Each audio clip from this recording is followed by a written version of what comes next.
என்னென்னதுன்னா Amaran SK23 இதில் பார்த்தீங்கன்னா அமரன் படத்தில் சிவகார்த்திகேயன் சாய் பல்லவி இவங்கெல்லாம் நடிக்கிறாங்க. இந்த படத்தோட டேரக்டர் பார்த்தீங்கன்னா ரங்கூன் படத்தை எடுத்த ராஜ்குமார் பெரியசாமி தான். இந்த படம் பார்த்தீங்கன்னா மேஜர் முகுந்தோட ஒரு பயோபிக் ஸ்டோரி தான். அது மட்டும் இல்லாமல் SK அவரோட அவுட் ஆஃப் ஜோன் வந்து ரொம்ப இன்டென்ஸான ஸ்டோரி, ரொம்ப மிலிட்ரி பேஸ்டு ஸ்டோரி, அதுவும் இல்லாமல் ஒரு பயோபிக் ஸ்டோரியாக நடிக்கிறாரு. ஸோ இந்த படம் ரொம்ப நல்லா தான் இருக்கும்னு நினைக்கிறேன். முக்கியமாக இந்த படத்தை வந்து ராஜ்கமல் ஃபிலிம்ஸ் தான் ப்ரொடியூஸ் பண்ணுறாங்க. அவங்க எதுவும் ஒப்புக்குன்னு எந்த படத்தையும் ப்ரொடியூஸ் பண்ண மாட்டாங்க. ஏன்னா கமல் சார் நல்லா கதை கேட்டு தான் இந்த படத்தை ப்ரொடியூஸ் பண்ணியிருப்பாருன்னு நினைக்கிறேன். ஸோ இந்த கதை ரொம்பவே நல்லா தான் இருக்கும்னு நினைக்கிறேன். நெக்ஸ்ட்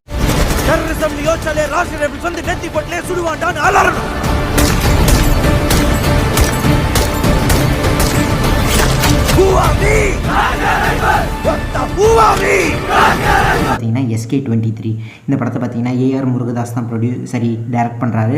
அது கூடவே இதில் பார்த்தீங்கன்னா SK, வித்யுத் ஜெம்வால், ருக்மிணி வசந்த்லாம் நடிக்கிறாங்க. எனக்கு பார்த்தீங்கன்னா AR முருகதாஸ்